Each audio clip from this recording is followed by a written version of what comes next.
live and let me do the. Can you hear that?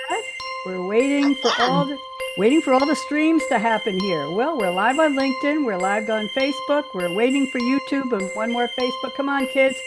YouTube. Oh, here we go. All right, let's start the show. Dance with me.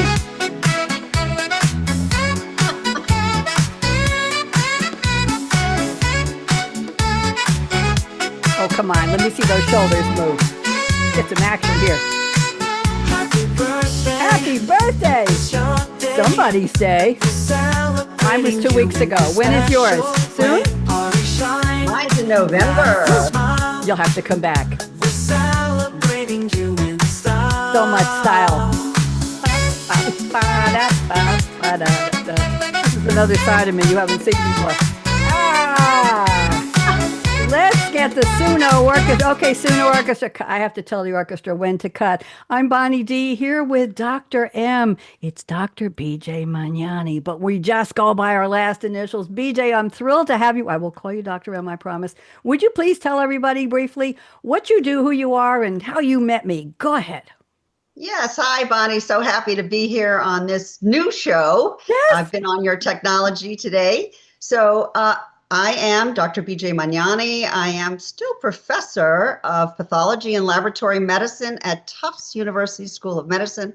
And I'm the author of the suspense thriller series about Dr. Lily Robinson, a Boston pathologist who's been recruited by the US government as a covert assassin. Something tells me it's all about poison. Does she have a favorite poison, BJ? Yes, the queen of all poisons, which is aconite from wolfsbane. Oh, well, I'm just going to leave that one alone. I'm very careful what I eat and drink. We'll just leave that one alone. Thank you. Let me start the show. It's time to cheer, to toast, to woo. It's October 22nd. Happy birthday to you and you and you. We're going to get you back on your birthday. I'm telling you that now. With Bonnie D on her scarlet mic dishing glam and sass with a vintage spike. I'm not vintage. The spike is vintage. And look who's here with a velvet roar. It's Dr. M, my guest co-host du jour. We're naming names in the birthday game from Hollywood Heights to YouTube fame, plus wacky holidays and music history gold. I need some of that gold. Get ready, darlings. The fun is set to unfold. So grab your party hat and let the champagne pour. It's 2:23 p.m. here. We can have champagne, BJ. It's like when I do the show at 10 in the morning, that's hard. HB2U is lighting up October 22nd with glam, bam, and more. And here we go. I'll start. We're going to take turns and going down the list. Let's see who we've got. October 22nd, 1961. Chubby Checker. I remember his first name was Ernest something. Oh, yes. Chubby Checker performed a medley of The Twist and Let's Twist Again. Where? On TV's Ed Sullivan Show, sparking chart revivals for both of his tunes. The Twist eventually turned to #1. And I have to tell you, BJ, when Elvis Presley was on the Ed Sullivan Show, they made sure the camera didn't get him from the waist down because those swiveling hips were just too much for the censors. I wonder what they did when Chubby Checker was doing The Twist. I think Ed Sullivan probably just rolled over. Okay, you got the next one. What have you got? All right. In 1964, High Numbers, the band that became The Who, auditioned for EMI Records, but don't get a record deal. Now, at one time, Bonnie, they were known as the Detours. Really? And The Who, everybody knows The Who. And right for the NCIS series, the CSI series, they did all of the Who Are You? And those are all Who theme songs, right? Interesting. Yeah. They didn't get a record deal. Well, somebody made a mistake. Let's move ahead 1 year later to 1965. The Beatles, Yesterday, All My Troubles. I'm not trying not to sing because I'll kill it. Away. There you go. #1 single in the US. And wait a minute. The Rolling Stones, I Can't Get No Satisfaction. #10. The Beatles were 9 numbers ahead on the chart than the Rolling. Did you know that? That sounds. But two fabulous groups. I mean, the Beatles and the Rolling Stones. And that was the British invasion, right? In the 1960s. That was what it was. Okay, what have you got? Well, then in 1966, the 7-year-old Weird Al Yankovic's first lesson on an accordion. His parents rented the accordion from a door-to-door salesman. Later, he grew up to be an American comedian, a musician, writer, and actor. And I'm going to tell you something. This was the day before his seventh birthday because I'm doing a show tomorrow with another author, and we're celebrating Weird Al Yankovic's birthday. And it's celebration of when he started the accordion lesson. And apparently, the door-to-door salesman offered accordion or guitar lessons to his parents, and they said, "Oh, there's another Yankovic who's not related to our family who plays the accordion. Let's get our kid to be another famous accordion player." I kid you not. And they took the accordion, and he's done like 2,000 live performances. He's got platinum albums. He sold over 200 million albums. Amazing. The world needed to be entertained, didn't they? They really did. Well, let's go ahead the same day. Well, he was busy at 7 years old taking his first accordion lesson. The Supremes became the first girl group. We can still say that girl group with a #1 U.S. album when the Supremes a go go. Here we go. This is amazing. It bumped the Beatles' Revolver album from the top album spot. So here we have in 1965, the Beatles' Yesterday was a #1 single. The Rolling Stones had No Second Satisfaction at #10. And 1 year later, the Beatles were knocked out of the album slot by the Supremes. There was a lot of competition for music then, wasn't it?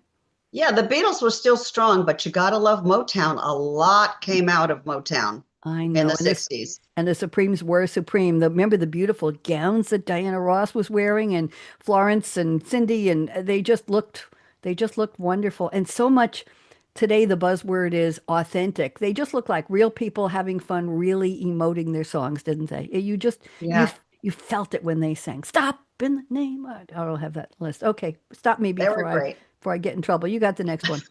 All right, now in 1967, Lulu performs To Sir with Love on TV's Ed Sullivan Show the day after it hits #1. This is a fabulous song from Yes. a great movie of the same name, which remember starred Sidney Poitier. And that movie was actually based on a novel by E.R. Braithwaite. So imagine, fantastic. And you know what this tells us? People who are too young to know who Ed Sullivan was. He was kind of a stone-faced impresario of talk TV, entertainment TV, variety TV. And well, Joe, we've got a great show for you tonight. And everybody used to joke about the way we've got a show tonight. But he had the Beatles, he had Lulu on. Everybody who was anybody wanted to get on the Ed Sullivan Show, including Elvis Presley. There we go. That was a lovely song. Absolutely. That was a great movie, by the way. You're It absolutely was. right. And the Ed Sullivan Show, you waited for Sunday nights because Yes. he had anybody who was going to be anybody Yes. on that show. So it was a breaking show. You know what I mean? My grandma used to call us. She called us when the Beatles were on. She said, "Quick, turn on Ed Sullivan." She called Ed Sullivan. She used to call him Ed Sullivan, Channel 2, CBS. We had network TV, regular. I think it was a black and white TV. And she said, "Turn on." She said, "There's these four boys with long hair. I think it's wigs." And then she hung up. So she was convinced the Beatles didn't have real long hair. Let's go ahead to 1976. The Damned, I don't even know who they are, released New Rose, the first ever British punk single. Now, I have no idea what that's about, but they were in my list. So, do you know anything about British punk? Not really. I was more, like I say, Beatles, Rolling Stones, whatever is coming. But punk, 1976, I was working on a PhD. Okay. What was I doing? I think I was getting divorced that year. I had two young kids, and I went back to school, and I was getting my first job as a computer programmer analyst, coding in COBOL on a Xerox Sigma 6 CP5. And I got the job, I think, a year after this. I was back in school in 1976. Wow. Okay. Well, I wasn't a British punk, and neither were you. You've got the next one, and this is one of my favorite groups. Who have you got? Okay. 1978, Earth, Wind, and Fire began a sold out 75-day US tour in Louisville, Kentucky. Now, Bonnie, you must remember September. Oh, goodness. Yes. Yes. Absolutely. Wonderful songs. I loved Earth, Wind, and Fire. I love the musicality. I think that's still a word. They just had great rhythm, and they had a horn section and wonderful songs. Catchy. You could dance, you could snap your fingers, you could sing. Let's go to 1993. We're skipping a lot of years here, 15 years. And Annette Funicello, I remember her from the Mickey Mouse Club. She was one of the ones, the last Mouseketeer to be selected personally by Walt Disney, and she got more fan mail than anybody else in the and she ended up being a movie star and a singer. She turned 51, and that's in her list. She's on our list because she received a star on the Hollywood Walk of Fame on October 22nd, 1993. Woo woo. Yeah. And we'll talk a little bit more about her later. Yes, we will. Yeah. So in 1997, appearing on the BBC TV show Clive Anderson, All Talk, the Bee Gees walk out of an interview after Anderson demeans them by calling them, quote, hit writers, we're one letter short. That was awkward. Ooh. It was awkward. And if anybody doesn't know what that means, take the word hit and put a letter in front of it, and you got what he was saying was he didn't like their writing. Let's move ahead to 1999, The Temptations. Oh, another major group. 56 albums. Are you kidding me? It was called Phoenix Rising. I think their Phoenix was Rising years before that. Finally sold 1 million copies and became their first platinum record, which is interesting because they've been in the music business for decades. And finally, 56. Can you believe that? It Motown at its best. took too long. Go ahead. All right, in 2002, Christina Aguilera releases the album Stripped, asserting creative control she lacked on her debut album at 18 in 1999. The first single, Dirty, destroys her wholesome image.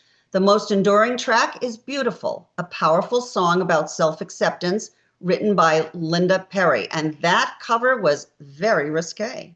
I bet it was. Let's see if we can get. There we go. Oh, we got a whistle here. Let's see if we get a whistle here.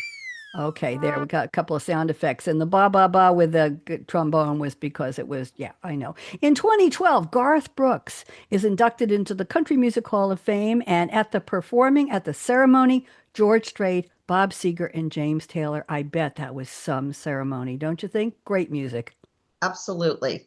Country music, the poetry of this century. Yes. That leads us to 2012, where we have Taylor Swift releases her fourth album, Red. The first single is the #1 hit, We Are Never Ever Getting Back Together, her kiss off to an ex whom she refuses to name. But Bonnie, who cares?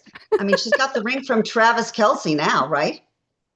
Apparently, the new album, The Life of a Showgirl, is not that well received, getting a lot of critical hits. It had some very, shall we say, going back to Christine Aguilera, it's got some very risque lyrics that are a little out of the realm of what you want your 13-year-old daughter to be talking about. But anyway, I guess Taylor, probably one of the wealthiest women in the world right now, one of the most successful producers and promoters. Are you a Swiftie, BJ? Sure, why not? Why not? Okay. I move with the current. I see the water flowing in the pond by your house. There you go. Okay, and does she refuse to name them? Well, that makes the mystique. Don't you see when you say, I won't say who it is, everybody wants to know, and that brings the attention. If you just don't say it and don't say, I didn't say it, then nobody cares. But when you say, I'm not telling you, that. Okay, now I have, moving ahead to 2019, there's a musician in London who gets on a train with his bike, and he happens to have a 310-year-old violin that was made in 1709, valued at 250,000 pounds. Guess what? He gets off the train. This is Stephen Morris, gets off the train, takes the bike. Whoops, he left the violin on the train. Soon he calls the police, he calls everybody, and soon a Twitter message appears. I found it, and he gets it back. I didn't know who he was, BJ, but I saw him in the list, and he says he has played on film scores for Lord of the Rings, for James Bond movies, and he recorded with David Bowie and Stevie Wonder. He must be one heck of a musician, don't you think? Absolutely. And I have to tell you, Bonnie, you know what this story reminded me of? What? Do you remember that when Hemingway's wife was taking a train from Paris to Switzerland, she had a valise with all of his works in the valise. She stepped out of the train for, I think, just a minute to get a bottle of water or something. And when she got back, the valise was gone. His work was missing. Can you imagine as a writer what that must have been like to lose all your work? Absolutely And not. the Yep. violin, well, It's a violin. Yeah, he got it back. I have friends who were traveling from New York. They were traveling with their family, I think in, was it Belgium or Croatia or somewhere? They love to travel around the world and they had trouble carrying all the suitcases and they left one on the train platform and got on the train. And when they went back, peeked out to get the other one, everything was gone. Yeah, that was a little bit of a catastrophe. We always, right? Carry on has a meaning, right?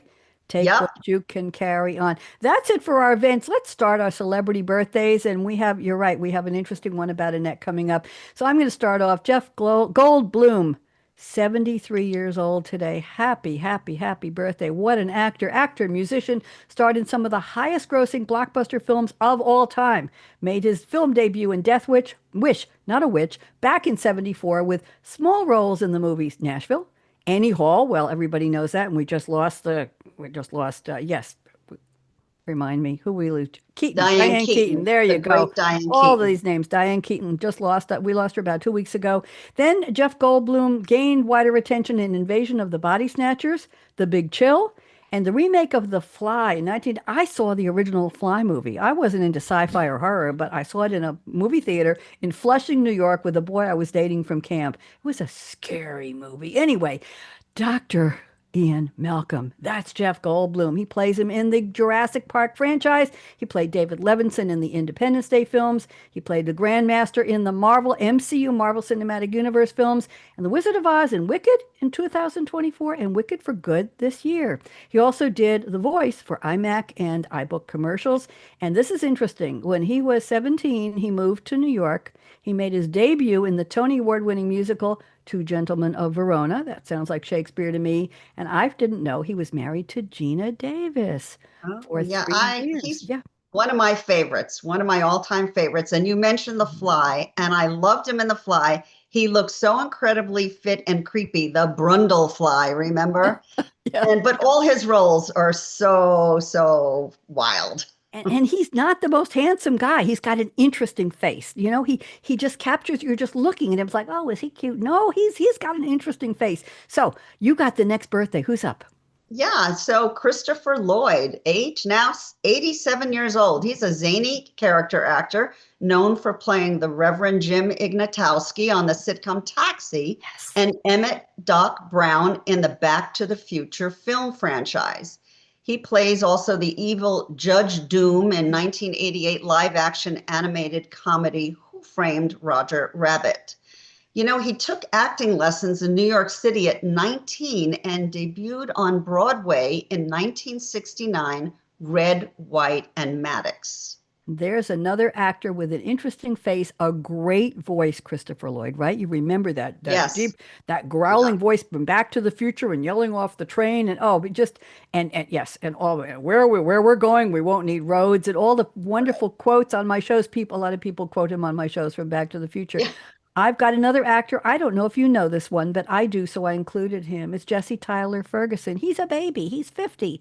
He starred as Mitchell Pritchett, a lawyer, on the sitcom Modern Family from 2009 to 2020 and the CBS show The Class. He voiced the 2016 animated film Ice Age Collision Course. I don't see those, but I'm sure he was wonderful. He made his Broadway debut in Our Town back in 98. He won a Tony for Best Featured Actor in a Play for Take Me Out.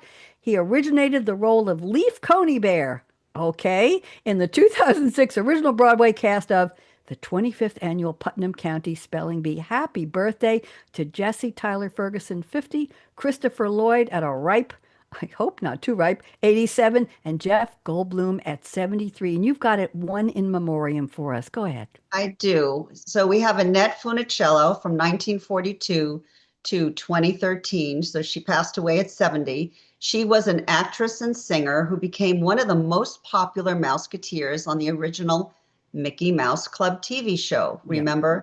Yes. Mickeymouse. K-E-Y-M-O-U-S-E. They didn't hire us, that's for sure. Right. She had a successful career as a teen pop singer, Annette, with hit singles How Will I Know My Love, Oh Dio Mio, First Name Initial, Tall Paul, I know and that. Pineapple Princess. And as a film actress in the mid 1960s, she starred in those beach party series with Frankie Avalon. You remember Oh, those? yes, yes, yes. He was Okay, so cute. Go ahead. she was. Well, she took dancing and music lessons as a child to apparently overcome her shyness. And in 1955, at 12, she was discovered by Walt Disney when she performed as the Swan Queen in Swan Lake at a dance recital at the Starlight Bowl in Burbank, California. Now, Disney cast her as the original Mouseketeers were being selected. And in 1955, she signed a 7-year contract with Disney at only $160 a week. And that would rise to about $500 a week if all the options were exercised. And by the end of the Season first one. season Yep. of the Mickey Mouse Club, she was receiving 6,000 fan letters a month, more than any of the Mouseketeers. And her feature film debut was the Disney produced comedy The Shaggy Dog in 1959 with Fred MacMurray and Tommy Kirk. And those were great movies and still could probably pass for, hopefully our kids would love those today. I bet so. Let's give a round of applause for the birthdays. There you go. Yay!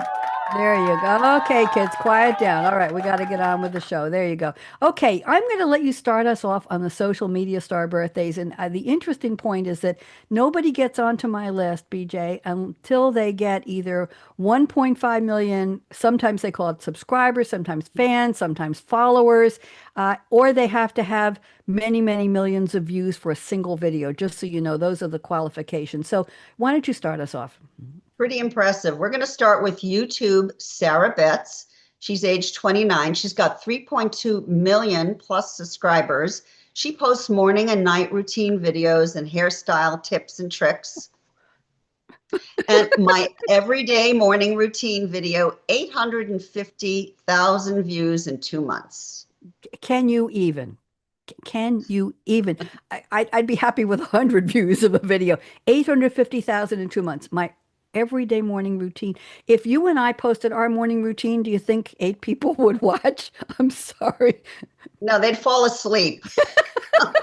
Mine might, they keep me awake for 5 minutes and then, it's when I make the milkshake. Okay, let's go to TikTok. We have a young man named Sky Jade with two Y's in Sky, and he also goes by the name Sora, Sora Simmons. He's 26. He has 7 million plus subscribers on TikTok, and on YouTube, he also has 4.37 million subscribers and 1.8 thousand videos. What does he post? You're dying to know, I know. He posts comedy content, skits, lip sync videos. We have to do lip syncing, BJ. We got to get Supremes.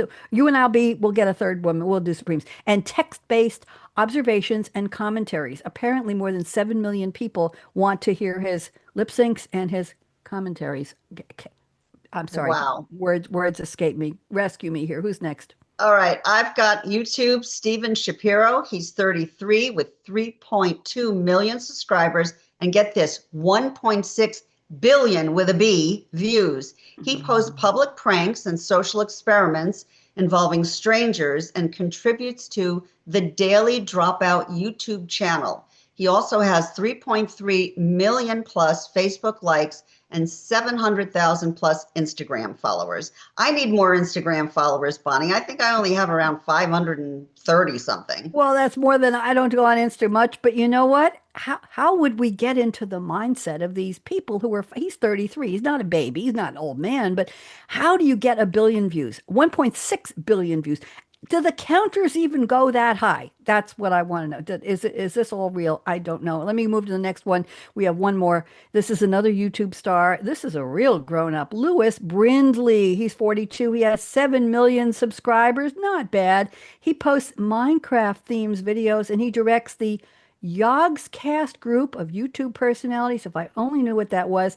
But what's interesting to me, BJ, is he earned a degree in chemistry in 2006 from the University of Manchester. Some of these people, I've had social media stars on the list recently. Some of them have college degrees, they have graduate degrees, and they decided as a teenager to leave high school or right after college, and they went full time into social media, and they are making money that way with their point of view, with their daily routines, with their lip syncs, with their Minecraft, with their other Roblox, and they've created this whole industry. I don't know. Well, Does that amaze you? it does, but hopefully they'll have their chemistry degree to fall back on. There you go. I feel better now. And by the way, I looked for somebody with 1.5 million followers on Instagram who had a birthday today, and I went through about 50 of them and I couldn't find any. So we don't have any Insta birthday. So let's go to our two wacky holidays. The first one I'm going to start off with, and then BJ will do the second one. The first one is International Caps Lock Day. Anybody who doesn't know what that is, look down at your keyboard, and on the left-hand side, it says CAPSLOCK, caps lock. That means when you're typing all in capital letters. Woo! First one, 1874.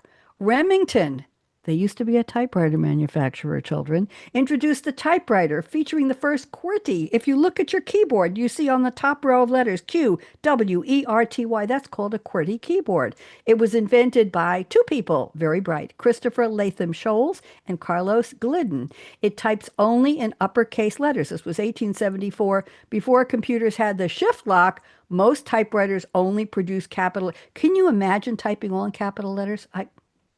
We see it very frequently today. We do, and it's just as upsetting. Go ahead. So now in 1878, to fix this problem, we had case-sensitive debut. The typewriter manufacturer Remington figured out an economical way to type both upper and lowercase letters by placing two symbols or letters, such as an upper and lowercase, on each type bar, the piece of metal that struck the letters onto the paper. To switch between the two, a shift key physically moved the entire type bar apparatus. And what's fascinating to me about having a typewriter, having grown up using a typewriter, is that my children only knew a computer. And when they saw my old typewriter, Bonnie, in the garage, it was, Mom, what's this? What's this? I have something for you here. Let's see if we can get this to go. No, I didn't want that. I wanted the other one. Hear it? Yes. That's a keyboard. I've got 26 seconds of keyboard. We're not going to do the whole thing. Thank you, whoever you are, busily. You know, when I moderate some technology courses, and sometimes the instructor has a keyboard, BJ, that's sitting right on their desk. And every time they're typing in the codes for the demos they're doing, you're bang, bang, bang, bang. So I have to go back and say, would you put a towel under your keyboard, please? Because we don't really want to hear that typing on your microphone. There we go. I'm going to go to the next one. 2000. We are jumping ahead from 1878 to 2000. That's a leap of faith. Derek Arnold, a software developer in Iowa, chose October 22nd, that's where we are today, as the day when everyone, you and I and everyone, should press the caps lock key and type only in uppercase letters. The day, this is a quote, is a testament to the small, I don't even know what this means, the small-mindedness of certain Western individuals. The majority of the world's population writes in scripts that have no concept of letter casing, meaning upper or lower. It's advised not to laugh at anyone who invokes this day as an excuse to he obviously was very articulate, to dismiss local typographical conventions. They are simply making an ass out of themselves. Do you have any idea what that means? No, but I can also add that Arnold reminded people that using uppercase letters looks like shouting. Since recipients can't gauge your volume or see your facial expression or body language, they can interpret caps as anger, ANGER in all caps. So he sent a tongue-in-cheek message to people who accidentally fat-fingered the caps lock key in daily life. Quote, "You gonna wear the same thing you wore to Becky's wedding, to Madison's wedding, or in a job communication? Just checking in to see whether you're going to have the amalgamated marshmallow systems proposal ready by 10 a.m. this morning." I think that deserves it. Thank you to whatever your name is, Arnold. What is it, Derek Arnold? We thought you enjoyed a laugh there. It's 2009. We're moving ahead. He added June 28th as the second. He didn't have enough fun punishing people with the first Cap Lock Day.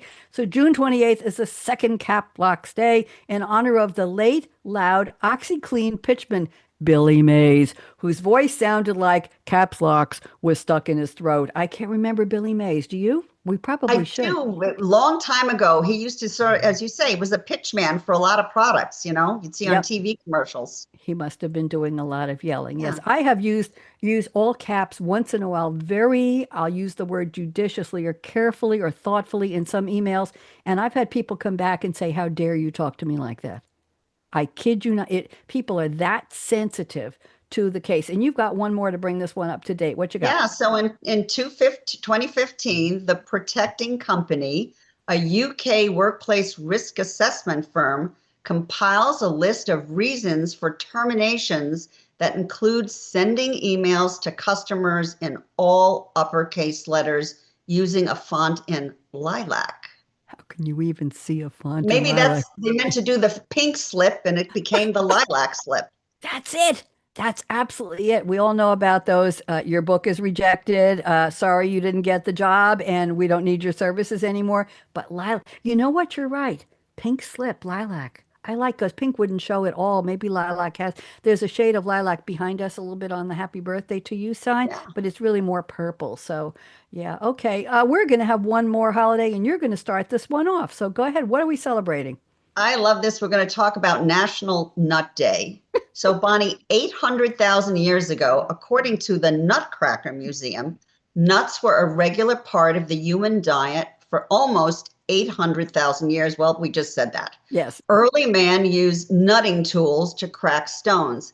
Pecan remains from 6100 BC were discovered in a Texas cave. Hey, they make pecan pie, so that makes sense. Yeah. Early Europeans ate pistachios, while Greeks and Romans believed that walnuts were a gift from the gods. I think that's wonderful. And let's move ahead many, many, many, many years to the 18th century, almost modern times. The English sailed the Mediterranean. I think there's a song in there somewhere with walnuts for trading. I'll give you this if you'll give me that. How about a pound of walnuts? No, I'll take a ton of them. By the 18th century, walnuts arrived in California. Why?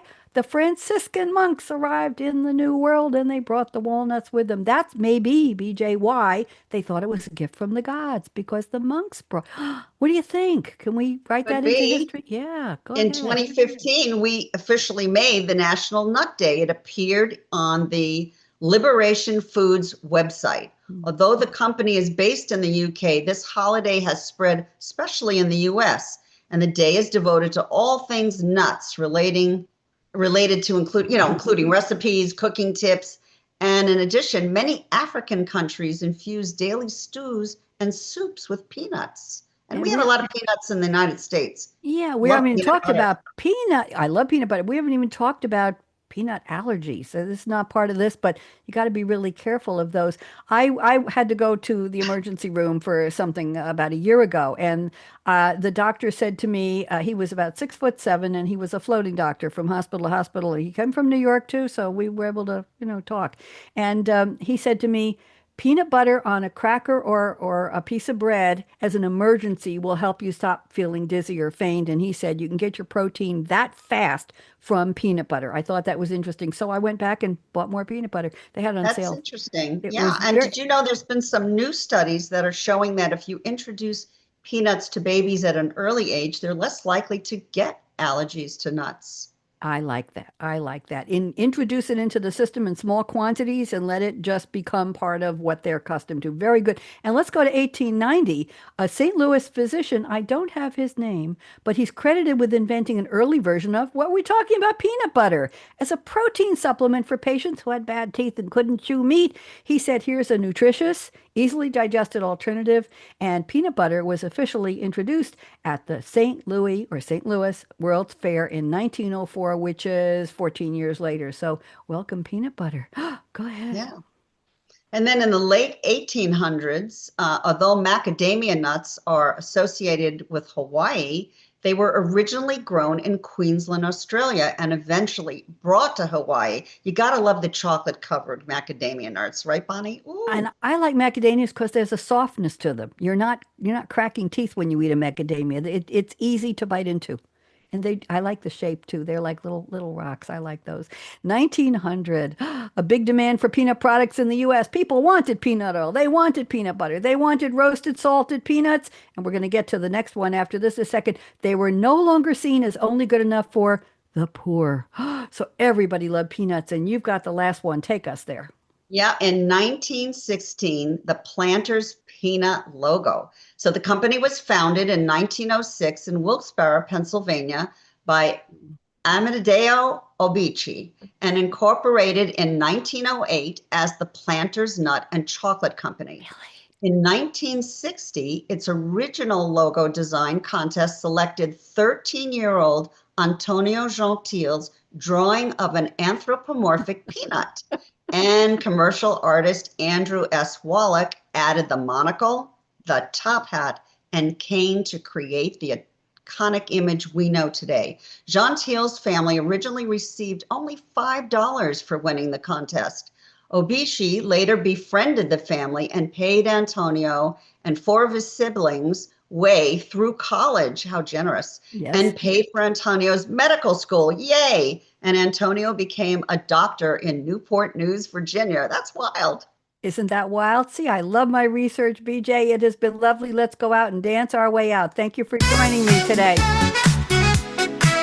Is this fun? Yeah. Now you can tell everybody how much you know about all these things nobody cares about. I love the story about the Mr. Peanut logo. I think that's really cool. 13 years old, designed it. Wow. It is so special because my good friend BJ is here. Thank you, dear.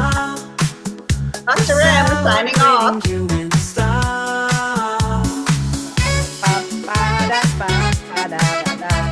Let's give the orchestra a break here.